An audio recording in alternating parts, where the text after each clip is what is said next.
As the Faversham Fringe segues into its third week, I am continuing to engage with some of the uber talented individuals who will be performing in the three Fringe venues until the 26th of October. Today, I'm talking to Norman Holness and Elizabeth Bergstone, who will be performing Love Letters, a charming and entertaining one-act play on Saturday, the 18th of October in the Arden Theatre at 1:30. Good morning, Norman. Morning, Elizabeth. How are you both? Great, full of beans. Very well, thank you very much indeed. Jolly good. Okay, so what inspired you to perform Love Letters at the Fringe? Well, it was all Norman's fault. I mean, I saw the play in America and I really liked it. And so I said to Norman at a rehearsal of Nell Gwyn, I said, listen, have you heard of Love Letters? He says, oh, yeah, it was a terrific success in the West End.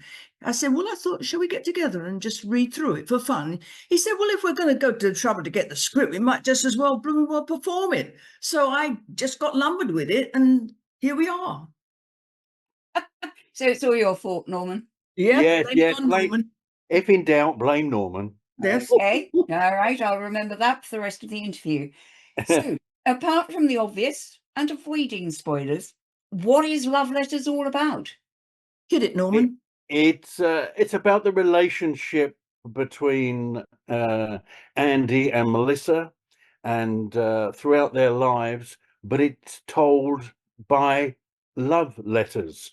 That's not too much of a spoiler. It's in the title, but it takes them from the age of about 7 through to later life, and you hear all the emotions of their lives, and do they get together or don't they get together? Will they, won't they? It's just a joy, and absolutely, it's been a joy to rehearse and a joy to do. And hopefully a joy for your audiences too. Well, it's different. The concept is different, which first attracted me to it, really, after 50 years on the stage of doing so many different types of theatre. This is a completely different idea, and I just love it. Just love it. And it's been, and I have to say this because she told me to, it's been a joy working with Elizabeth as well. Yeah, Did she I've got pay you? Yeah, it cost me a lot too.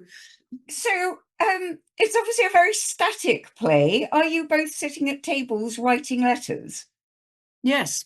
Yeah, Right. it's interesting. Yeah, Okay. that's what. Yeah. So, are there any specific stories within the play, within the letters, that you feel will connect with your Faversham audience?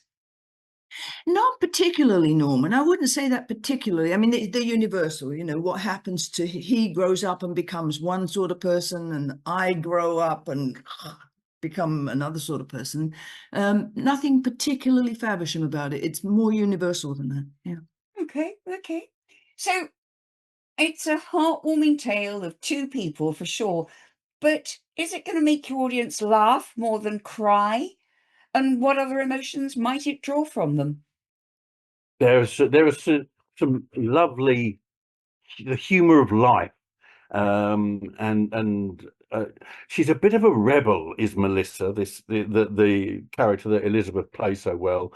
She's a bit of a rebel, and she doesn't care what she says. As she grows up, she becomes more, because of her upbringing, more of a rebel, and some of the things that she says she's going to do are outrageous, but they still make my character laugh because I can just imagine her doing it.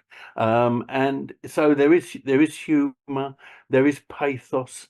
Yeah, it's just a beautifully written, cleverly observed observation of two people's life through letters.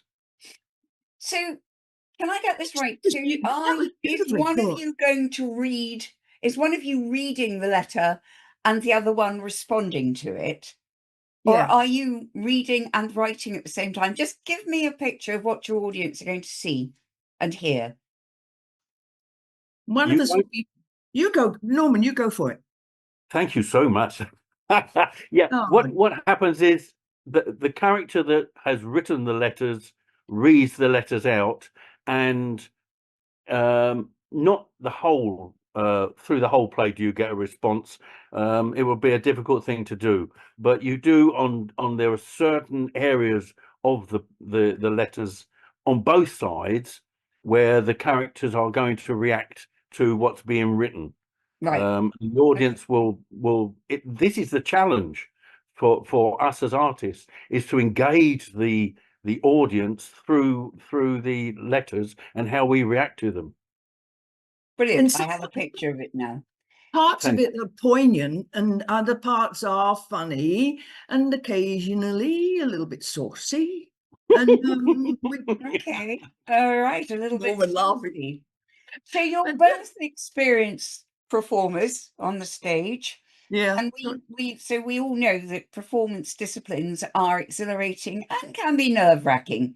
Do either of you have a particularly unforgettable moment on stage you would like to share? You go first, Norman. Well, I think Oh, so. yeah. We both have got so many years, it's hard to go back and pick out one. Oh, Well- no, I'll go first on it. Listen, so my first job was in pantomime in Cardiff. My very first professional stage job was in pantomime, like so many of us started. Oh, no, it wasn't. Oh, yes, it was. Oh, God, I was slow on that one, wasn't I? Yeah, so I thought, oh, I'm going to be in the star and I'm going to be in the chorus. Well, I ended up in the back row of the chorus and the front half of the cow. That was my starring role in my first show. I was a good cow too. Norman, can you top that?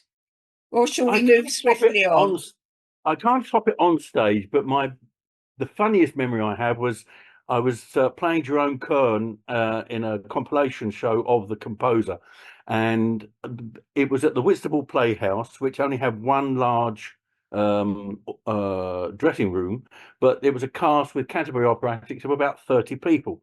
So I went onto the first level to the loo there. It's a nice loo with a big mirror, and I was putting on my stage makeup, and all of a sudden this young lady said, "Do you mind if I go to the loo?" And I said, "No, I'll be out in a sec." And before I could do anything, she come in, shut the door, and was sitting on the loo having Performing. After about 30 seconds, there was a knock on the door, and a voice said, "Are you going to be long?" And this young lady said, "No, I've nearly finished." And I said, "Yes, and so have I."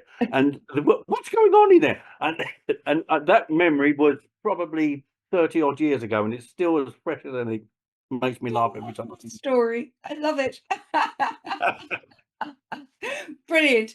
So I think what I'm getting from this is people need to come and see this play to hear of two fascinating lives and how they change, how they perhaps meld at the end. Who knows? That's the one spoiler you haven't given away.